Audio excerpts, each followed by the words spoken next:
Hi, welcome back. This is Arish from jtechs.com. This is a video series on Android programming. In this video, we will have a look at Android UI, specifically views and layouts. A view is a parent class for all the UI elements. Every visual element we see on an Android device is a subclass of view. Another important class is called view group. A view group is a view that contains other views. This is basically a container. All our layouts are subclass of view group. Let's look at hierarchy of the class. We have a first base class view, and there are subclasses, the main ones being view group and text view. Under view group we have our layouts and some other classes as well. For this video we'll concentrate on the layouts. We have three important layouts: the linear layout, relative layout and frame layout. The table layout is a kind of linear layout, so that is a subclass of linear layout. All our fields like button, edit field, edit text field are all subclass of text view. What is a layout? A layout defines the visual structure of a user interface. A layout organizes our elements on the screen to create a view. Let's say we have two fields, a text field and a button. We can place them on the screen in many different ways. We can place them one below the other and align them in the center of the screen, or we can place them next to each other on the same line, or we can place them one below the other and align them to the right side of the screen. Let's look at linear layout. A linear layout lays out the elements in a single direction, either horizontally or vertically. Let us look at an example. Here I have a simple Android application which displays hello world. By default, Android apps are created using relative layout. Let us create a linear layout using linear layout tag, and we need to specify height and width of the layout.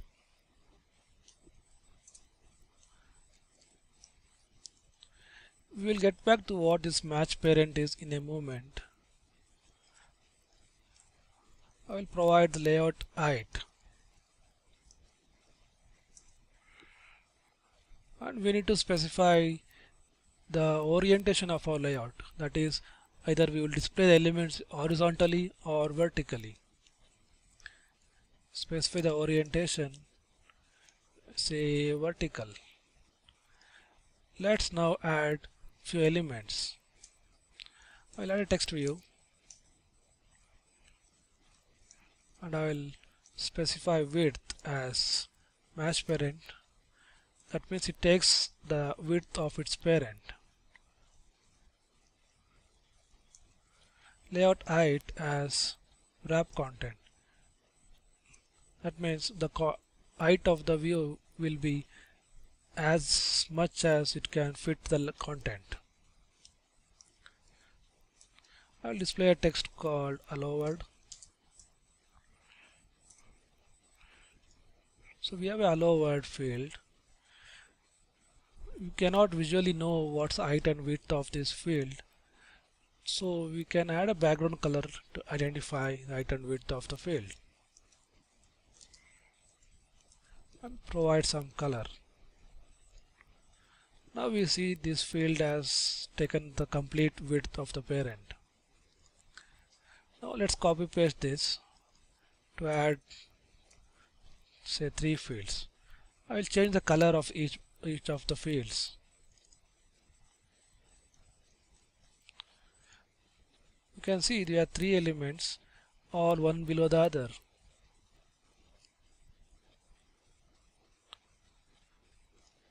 If I change the orientation of this layout to horizontal, we will see that fields are displayed on the same line Since the width is provided as to take the complete width of the parent, we cannot see the other elements.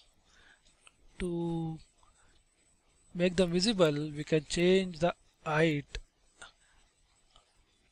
and width to wrap content. So take only the width as much required. Now we will see there are three fields one next to each other.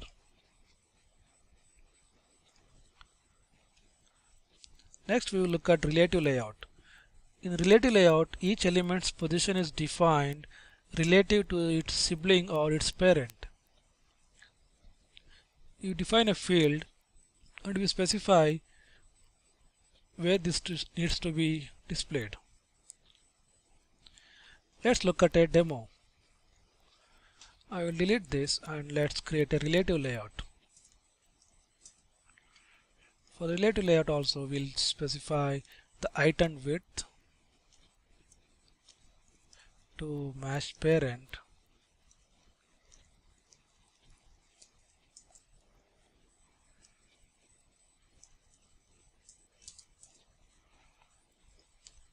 Next, let's add a text view.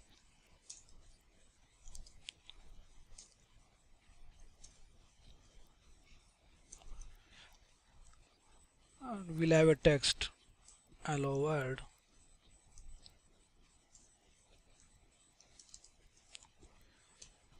And we will have a width and height to wrap the content.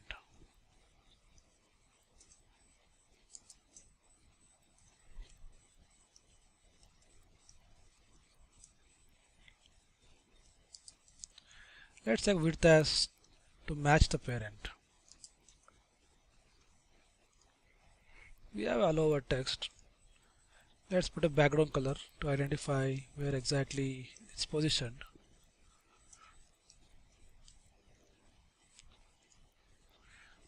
Okay. So let's add another text view. This time I will provide width as only to wrap content. And let's change the background color. So you can see the field here is placed on top of each other. So to place them related to each other, we need to specify, say this field I want to place it below the first field. For that we will specify ID for the first field.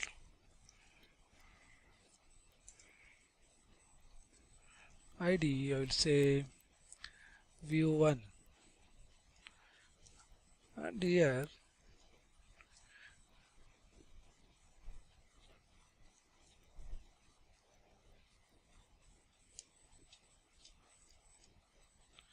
we specified below view, it is displayed below the view 1.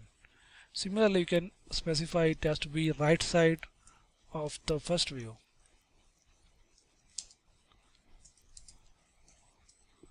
And say align right to that view. So this view is relative to the first view. So any changes to the first view will reflect also on the second view. Let's say I will add some padding or margin. Without margin, say I will say 10 dp. So if you see, this is related to the first field. That's how we use relative layout. We specify the properties related to its sibling or its parent. Frame layout allows us to display elements on top of one another. Let's look at example.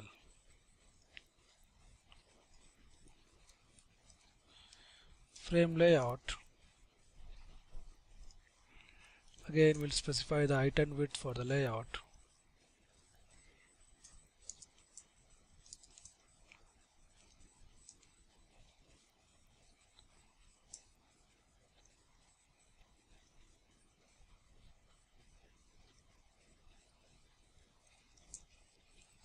To match parent. Now let's create text view.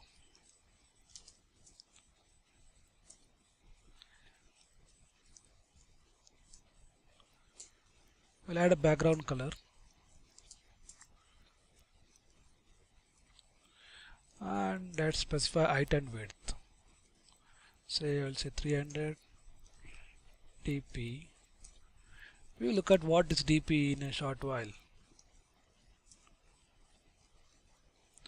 Look at the layout. We see we have a text view with color green. Let's add another field. This time I'll add different color.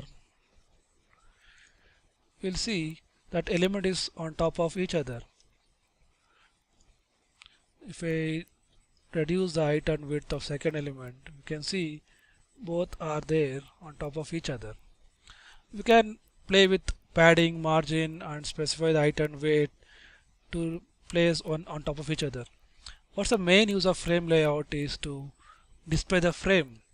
For example, the first view, assume this is an image of your own photograph and you want to display some kind of frame around that, on top of that, or you want to put some kind of badge on top of that. Then second view you can have an image which displays some kind of icon or something on top of that image. That's why it's called frame layout, basically used to create frames of for your photos. Let's look at basic attributes that you need to know while working with layouts. There are three main attributes. First one is size, second gravity, and margin and padding. Let's look at each of them. You can specify size of element in three different ways. As we saw in the example, we can specify match parent or wrap content. Match parent means it takes the same height and width as of its parent. Whereas wrap content, it will take only the height and width that is required to display the content. The third and most important one is by specifying DP. What is a DP? DP means density independent pixel. We should not, or it's not recommended to specify height and width in pixels. Instead, we should specify in DP. Android will calculate the pixel by using this DP. Android calculates this using the formula dp multiplied by density ratio of the device. Each Android device will have a density ratio. For example, the medium density devices has a ratio 1 and high density HDPI has 1.5 as a ratio and XHDPI is a ratio of 2. Android has specified these ratios on a general basis. Let's look at an example on what happens when you specify height and width in pixel versus DP. Let's say we are creating an element and specifying the height and width in pixels, say 100 pixels each. On a normal device where the density is a normal density, that's a MDPI device, our element would look like something like this. It has height of 100 pixel and width of 100 pixel. Same application on a double density device like XHDPI would look something like this. Since the density is high, there are more pixels, so 100 by 100 pixel would look something like this. We can see our app considerably looks shrinked on a bigger device. On the other hand, if you use dp as a unit to specify height and width on a normal device, that's a normal density, Android will calculate the pixels by multiplying our dp into density ratio. For normal device, the MDPI device, the density ratio is 1, so pixel is 100 into 1, that is 100 pixels. And when we display the same app on a double density device, that is XHDPI device, the density ratio is 2, so Android will calculate the pixels by multiplying dp value into density ratio. In this case, 100 into 2 is 200 pixel. So the view would look something like this. As we can see on both the devices, our app would look very similar. When we are designing our user interface, it is always recommended to use DP instead of pixels. The next important attribute is called gravity. Gravity attribute is used to position our element in the view, basically align them in different ways, either top or bottom on the right side. There are two important attributes. First is the gravity and gravity. What's the difference? Layout gravity positions the element with respect to its layout or its parent, whereas gravity positions the content of a element. Let's look at an example.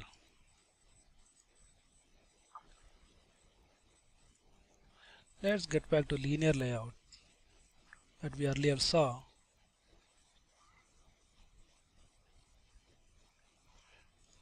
So we have a linear layout, three fields.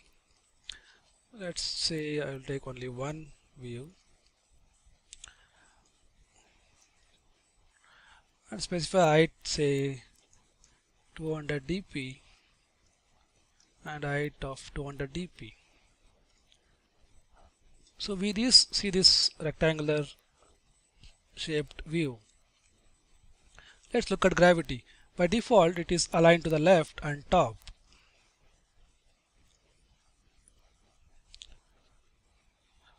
If I want to align it to the bottom, we can use Android layout gravity. I say bottom. You can see the field has come to the bottom of the screen. Whereas if I want to align the content within the element, it's allow over text, I need to use attribute called gravity. So I will say center. See, the content allow word is in center. So that's the difference between layout gravity attribute and gravity attribute. And the another important fields, the attribute is padding and margin. This is the element, and when you specify layout margin, there is a spacing between the element and its parent. This is margin.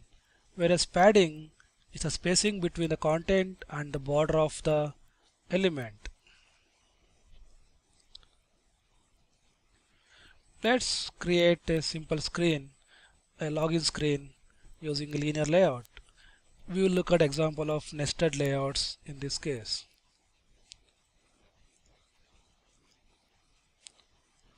We have a linear layout. We need to display them vertically since we have three rows, say first row, second row and third row. So we have linear layout that is displayed vertically.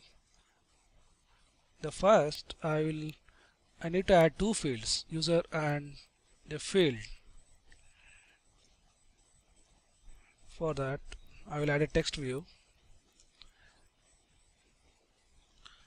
Since we have two fields, we need to have another layout, linear layout, that is oriented horizontally.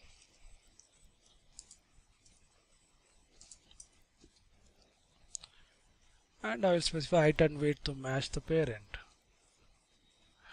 Probably only width should match and the height should be of wrap content. Inside this nested layout, I will add my text view.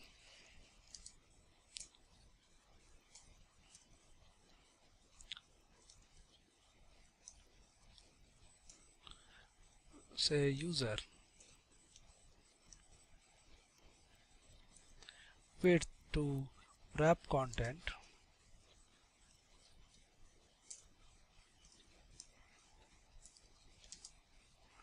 height also wrap content.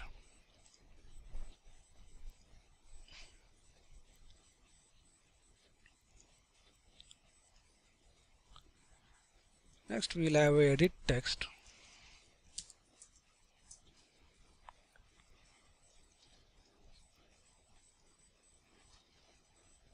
So we have two fields, the text field, text and edit text. You can see from the outline here, the width is wrap contents. For this it should probably be, say I will say 400 dp. This looks like too much. I'll say 200 dp. So you can, this is a text user and a field. Similarly, add another row for the password.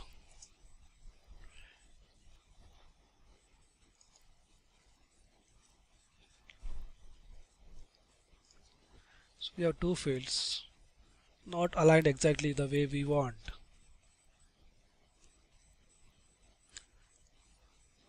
Then on the next we will have a button.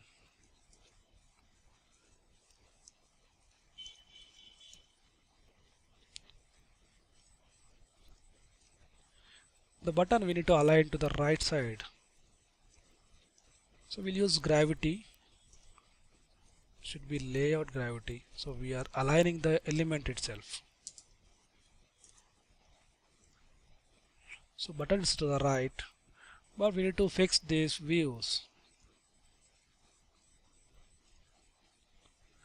So when we have elements like this, so with different height and width, we can use something called weight to specify how much width it's supposed to take. Let's say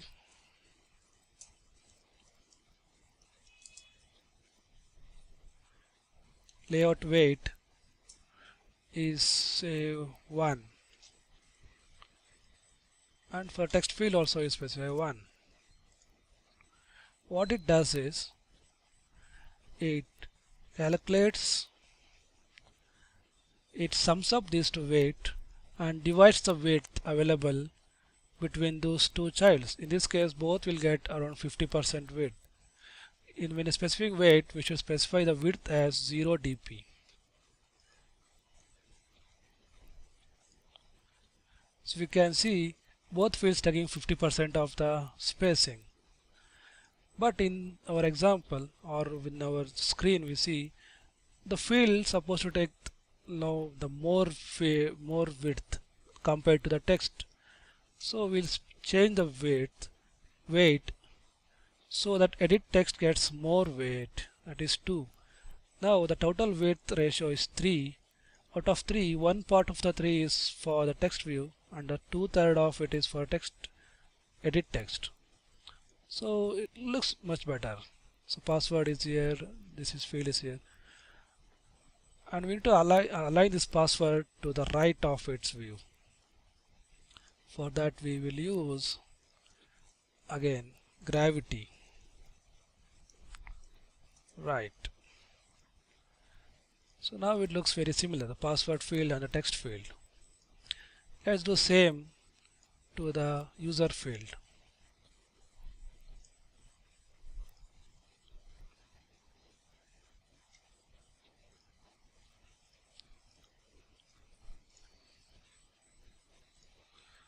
I need to say 0 dp.